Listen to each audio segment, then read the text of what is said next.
This is Cerebral Cinema. Movies of the mind. Cerebral Cinema and the WON Radio Network present to you Superwoman. Yes, Superwoman, the dynamic crime fighter. Superwoman, the champion of justice. Superwoman, who in truth is mild-mannered Chicago news reporter Emily Nesbacher. Buy wisely. Buy for flavor. Buy Del Monte. Del Monte, the brand you trust for flavor in so many good foods. Time now for Rocky Jordan, brought to you by Del Monte Foods, the brand preferred by more women than any other line of canned fruits and vegetables in the world.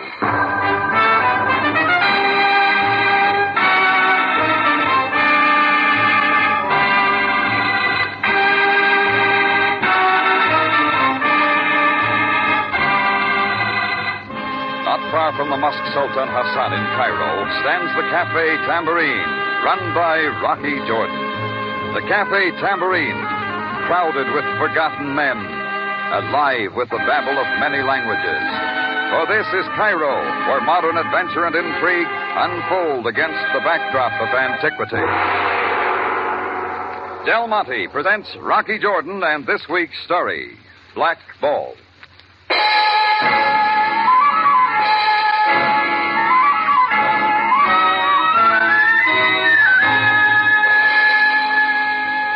It was in the quiet part of the afternoon. I was back in the office of my Tambourine catching up on some paperwork when Chris, my bartender, stuck his head in the door. The afternoon mail, Rock. Oh, thanks, Chris. Just lay it on the desk. They're just bills, mostly. Yeah. Say, Rocky. You been expecting something from Monte Carlo? Monte Carlo? No, why? Well, this little package here, it's stamped Monte Carlo. Wonder what it is. There's one way of finding out. Oh. Well, what is it, Rock? You ever see one of these? Well, I'll be.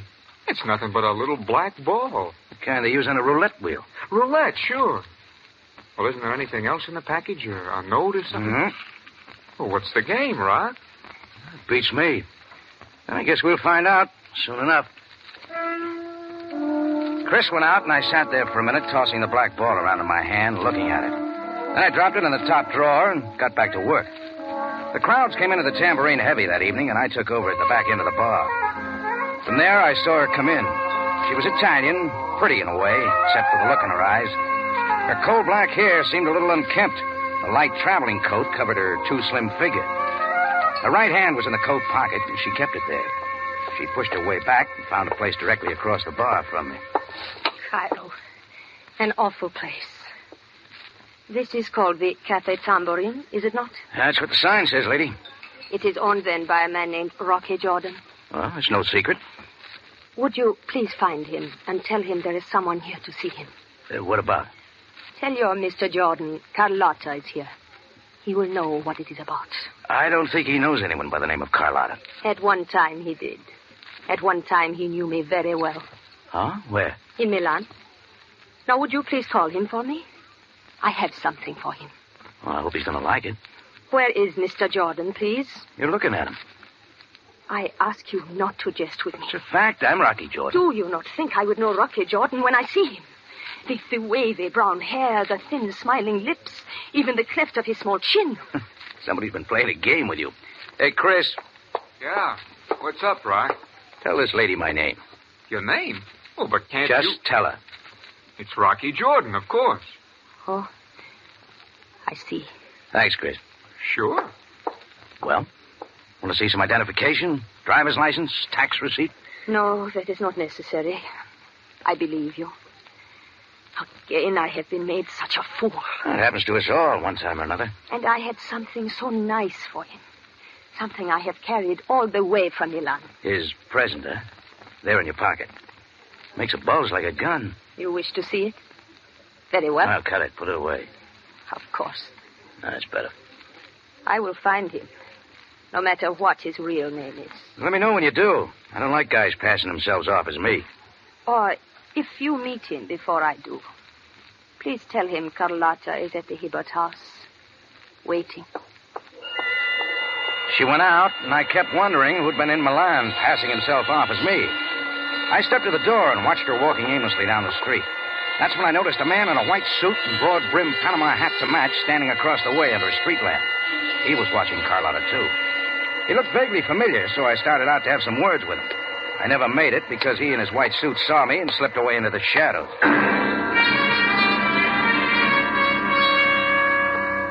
It was later that night that things began to happen again. I was walking down the busy Sharia El Booz on my way to a friend's house for a poker session. It was the red coat and the briefcase that first caught my eye. Then I saw the puffy red face and the blunt nose.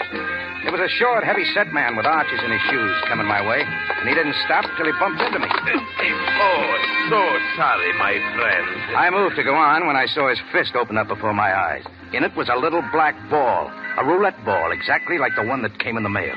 My calling card. We should talk now, Mr. Jordan, no? Yeah. This sidewalk cafe is most convenient. Perhaps the vacant table. Yeah, you're leading, mister.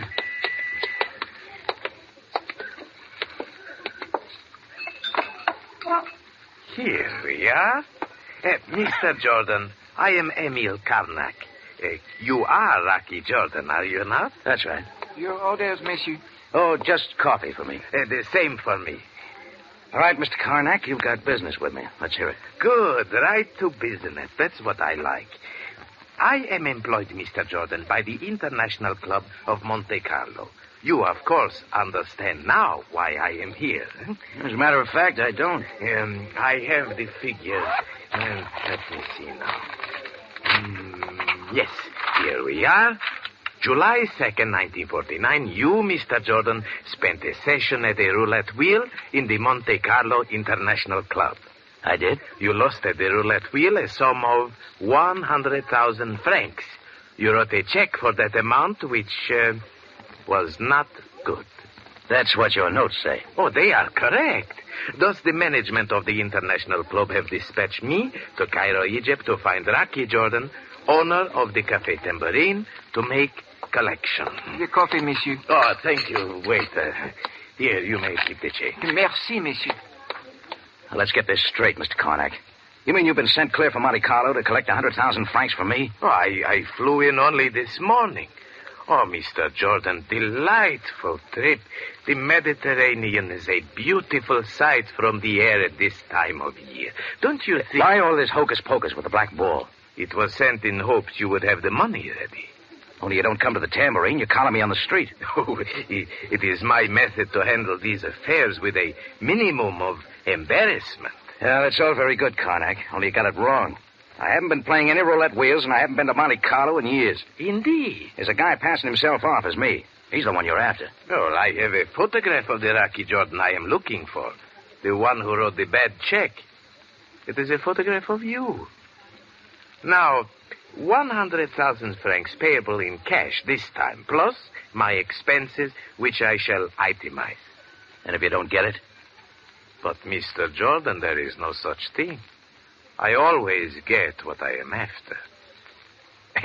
But I am not unreasonable. It is night now. I am perfectly willing to wait until tomorrow morning when the bank opens. If you want me before then, I am at the Pyramid Hotel. Good night, Mr. Jordan. Emil Karnak tipped his hat, snuggled the briefcase under his arm, and walked off and down the street. After a second, I moved to follow, till I saw somebody else lingering a couple of doors away. It was the same fellow I'd seen outside the tambourine when Carlotta had left me that evening. The one in the Panama hat. I moved over to him. Bother you for a light, mister? Huh? Oh, sure. Hey, Rocky. Hiya, Rock. I thought I'd seen you before. Sure you remember me, Al Margo. Yeah. Real big newspaper man around the Near East, as I remember. That's it. Haven't seen you in a long time, Rock. No, not since they kicked you out of Cairo. Oh, now, Rock, that's unfair. Discredited, maybe, but reporters got to take All right, chances. skip it, Margot. We got other things to talk about. We have, Rock? Yeah. Why were you watching me and Carlotta, and now Karnak? I don't know what you're talking about, Rock. Rocky, look out! Come on, Rocky, let's get out of here. I stayed with Al Margo as he raced through the streets and the alleys. Then he cut back, and not far from where he'd started, he ducked into a third-rate rooming house, up to a back room on the upper floor. His key opened the door, and we were inside. After cutting on a light, the first thing he did was reach for a bottle. It looks like you got girl trouble, Margo. What do you mean by that, Rock? That hole in your hat will explain. You got an angle? Sure, her name's Carlotta, the Italian girl you were watching at my cafe this evening.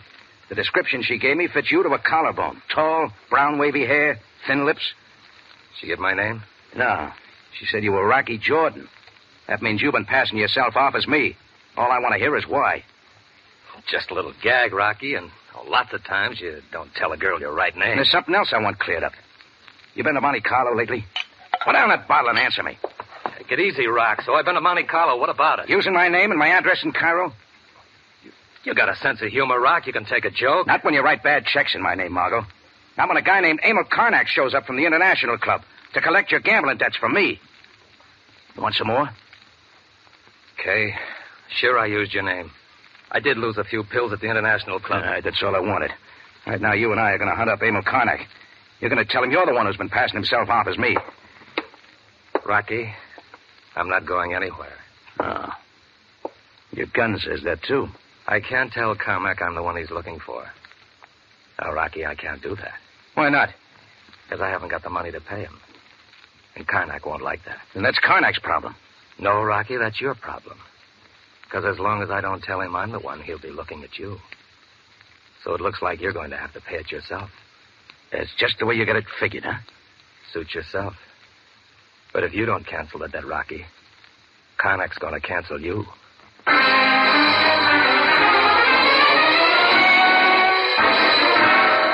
Del Monte Foods is presenting tonight's adventure with Rocky Jordan.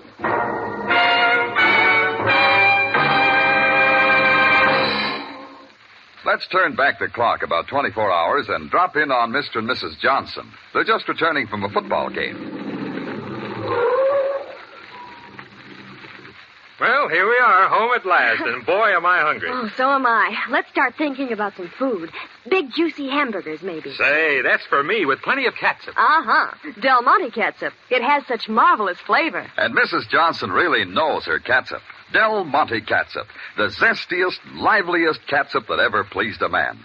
Now that football season is in full swing, you'll find Del Monte catsup a bigger help than ever when planning lunches before the game or supper afterwards. It's a smart hostess who serves hearty food and lots of it, with plenty of Del Monte catsup handy to add bright, rich, spiced tomato flavor. Yes, that marvelous tomato flavor you find in Del Monte catsup, the only catsup made with pineapple vinegar. That superlative vinegar that coaxes out all the best in tomato flavor. Remember, for real zip and zest, it's Del Monte catsup every time. Next time you go shopping, look for Del Monte catsup. You'll like its quality, and you'll like its thrifty price. And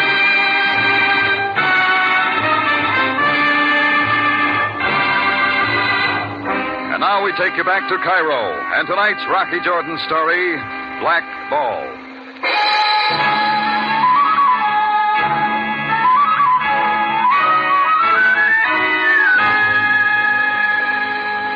Yeah, Al Margo had admitted everything. That he'd been a lot of places posing as me, Rocky Jordan. And now he held a gun that said the conversation was over. And a lot more. So I got out. I had one job before I made my next move, and that took me to the Hibbert house, where Carlotta had said she'd be waiting. She hadn't been waiting long because her overcoat was lying across a chair as she opened the door. Mr. Jordan, for what reason do you come here? I figure I'll find it here in your overcoat pocket. The gun, a couple of shells, empty maybe. Then you will be disappointed. The gun is not there.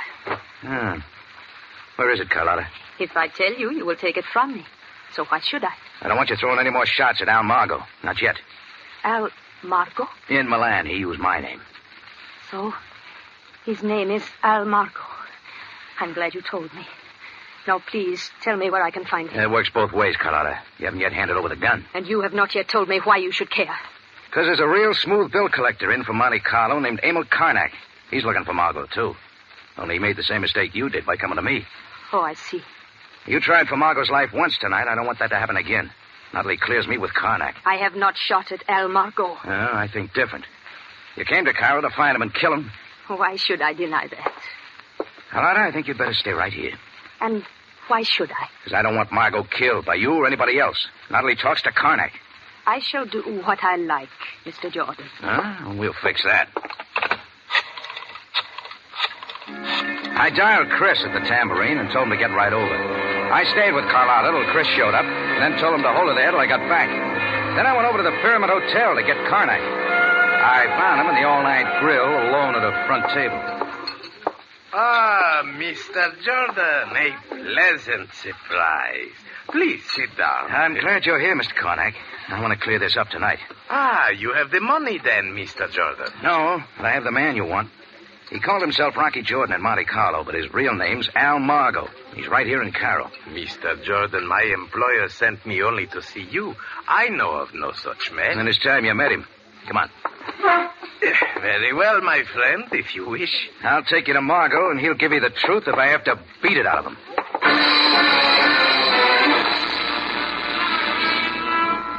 Our taxi made it in a hurry through the night streets to the little rooming house. Karnak and I went right in. At my first knock, the door was open, but not by Al Margo. Standing there, a freshly lit Egyptian cigarette in his hand, his fez correctly fitted on his head, was Captain Sam Sabaya, Cairo Police. Well, come in, Jordan. You ought to try sleeping at night, Sam. He is the one most noble Captain Sabaya Bey. Huh? I do not know the one with the red coat and the red face, but this man, I would swear... A moment, woman. Jordan, you see, on the bed? Yeah. Is he dead, Sam? You grasp for precious seconds, knowing full well that he is dead. You know him, of course? Sure, he's Al Margo. Mr. Karnak here and I were coming for a talk with him. Captain Sabaya, may I explain that Mr. Jordan brought me here? He will have to explain why. Well, Jordan? Margo could have told you that. You see, Sabaya Bey. Like the thief in the night, he returns to the scene of his crime. Hey, wait a minute. What's she driving at, Sam? Continue, woman. Tell him what you told me. Most immediately, sir. I, the landlady, heard the sound. I opened my door to see the unfortunate person fleeing in terror before this man. Like a wild one, he pursued the frightened one down the hall and into this room. We were both running from the same thing. Let her continue, Jordan. There were shouts of violence from the room. I shrunk into my own humble quarters until much later I heard the shots, and when the police came... Sam, are you trying to build a case on that kind of a witness? I wasn't in this room 5 minutes. Enough, Jordan. As yet, you stand accused of nothing. You better start hunting for an Italian girl named Carlotta. At the moment, I must attend to the victim, but there is much to be told. You will both remain available for questioning. Anytime you say, Sam. My card, Captain Sabaya. I am at the Pyramid Hotel. Thank you, Mr. Karnak. I will see you both again, and very soon. Karnak and I went out down the hall to the street. Our taxi was gone, so we walked toward the Shariel booth to scout for a ride. That's when he got to talking.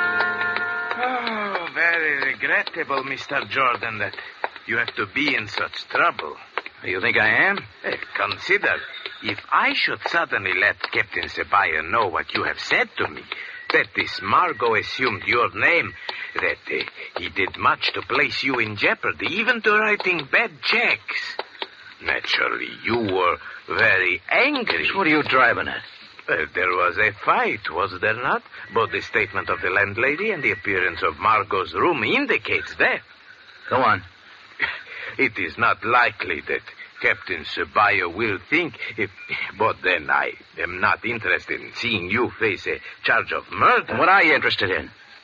That you pay me 100,000 francs, plus expenses.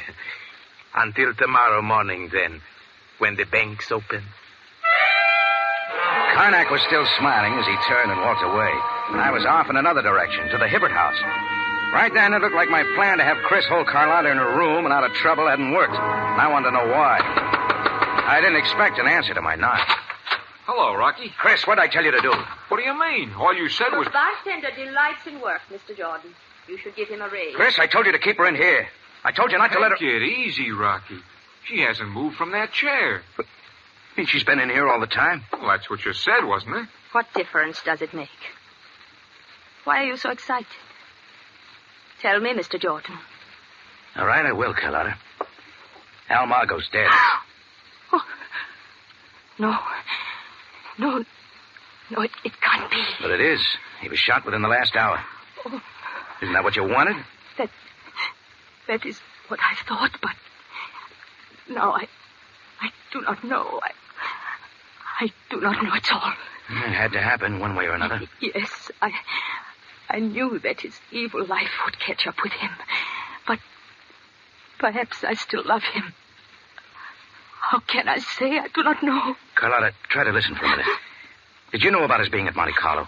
Yes, I did know. There was once when he told me everything. About a gambling debt there? He paid it with a check signed in your name for 30,000 francs.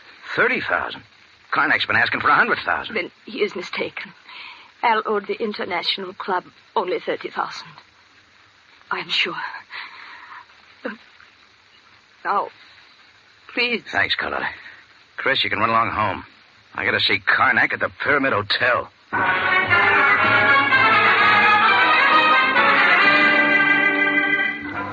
In less than a quarter of an hour, I was in the lobby of the Pyramid. The room clerk was dozing at his desk. I didn't bother him, just had a look at the register, took his pass key from a hook, and went up to Emil Karnak's second-floor suite.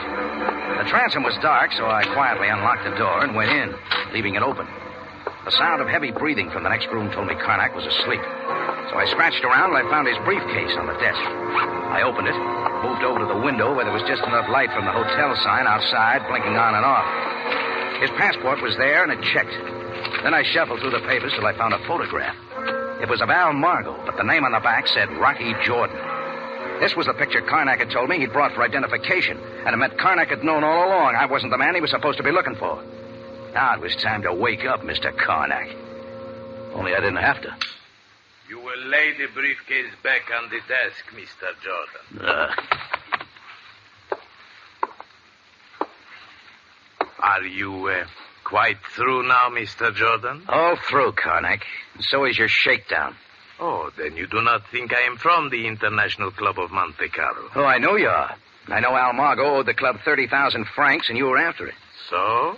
But when you got to Cairo and found you had the wrong man, you decided on a deal of your own. To shake me down for 100,000, pay 30 to the club, and pocket 70 for yourself. Oh, you learn many things, but too late, my friend. It's a great deal, Karnak. You kill Al Margot so he can't tell me or anybody else he'd only lost 30,000. And also to pin the knockoff on me.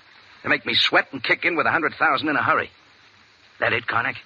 But it is over now.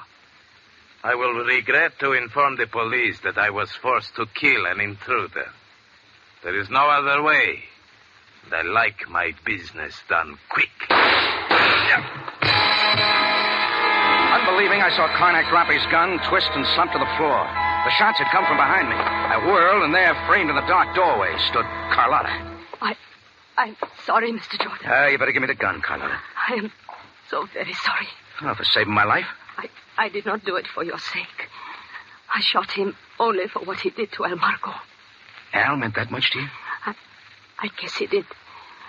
Otherwise, I could not have finished it. Oh, you didn't, Carlotta. What? You're a poor shot. You hit Karnak, but that's all. You mean he is not dead? No.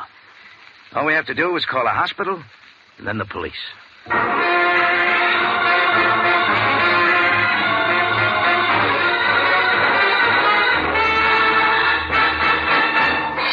In just a moment, Rocky Jordan returns to conclude tonight's story.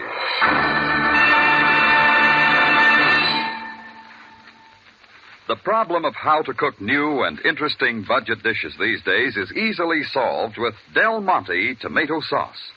That's because the rich, spiced tomato goodness of Del Monte tomato sauce really brings out the best flavor of the food you cook with it. Plain dishes become special dishes. Mrs. Irwin C. Jones of Los Angeles knows how helpful Del Monte tomato sauce can be. She's been cooking with it for 20 years, and she said, "We're a family of hearty eaters, and we love good food with lots of flavor. And there just isn't anything like Del Monte tomato sauce for flavor. It has a nice fresh tang, and it keeps so bright when you cook it in. And that's mighty important, especially with plain food such as pastes and leftovers. Oh, I'm sold on Del Monte tomato sauce, all right. I'd hate to be without it." And once you have tried Del Monte tomato sauce, you'll hate to be without it too, friends. So take a tip from Mrs. Jones. Pep up those plain foods. Give a zesty, hearty flavor to everyday dishes with Del Monte, the original tomato sauce. You can depend on its matchless flavor just as you depend on all Del Monte foods for flavor. Back now to Rocky Jordan for the conclusion of tonight's story.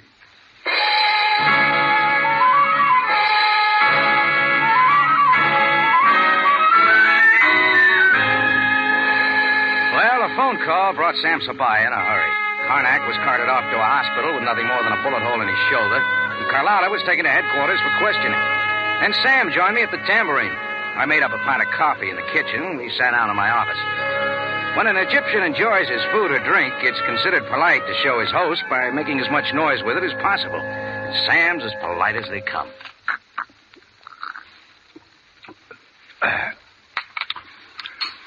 Most excellent coffee, Jordan. That's what I hear, Sam. The manners of the East bewilder you at times, do they not? Just as I do not understand certain ways of your people. Sometimes they all confuse me. Yes, indeed. Yet the inherent traits we find in all people, do we not?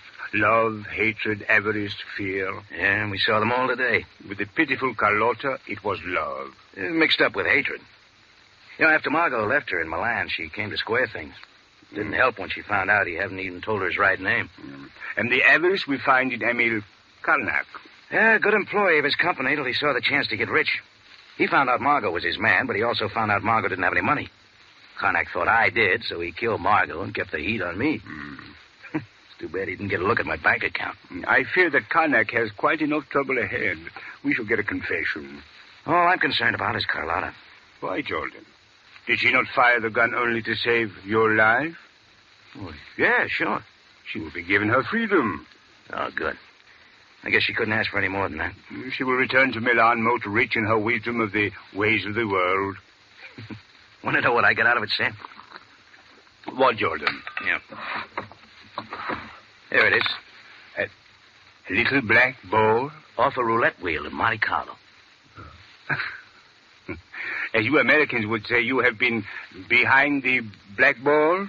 Oh, you're a little mixed, Sam. You mean the 8-ball? In your case, is there any difference, Jordan?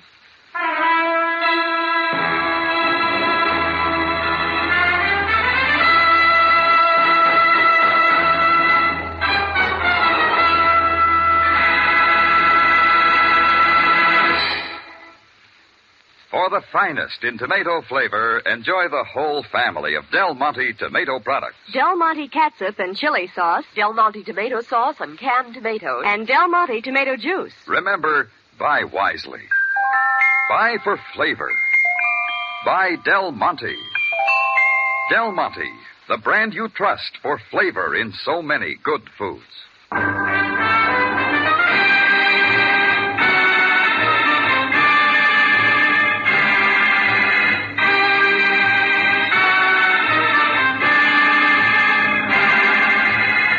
Rocky Jordan, written by Larry Roman and Gomer Cool, stars Jack Moyles in the title role with Jay Novello as Sam Sabaya, and is produced and directed by Cliff Howell, with original music composed and conducted by Richard O'Runt. Remember, you have a date next week at the Cafe Tambourine, run by Rocky Jordan. Same time, same station.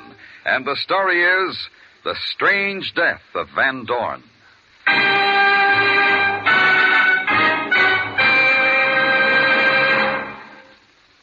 Here's the handiest, easiest way to brighten a meal. Del Monte Fruit Cocktail. 5 luscious fruits ready diced to serve as is. Everybody likes colorful, delicious Del Monte Fruit Cocktail. Now, just a reminder. The Community Chest helps you by helping others. Have you given your share? Support your Red Feather Community Chest services.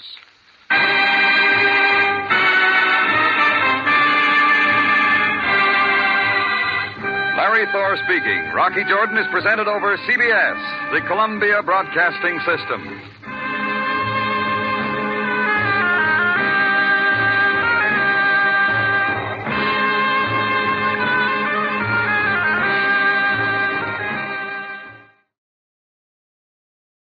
Cerebral Cinema hopes you have enjoyed this movie of the mind.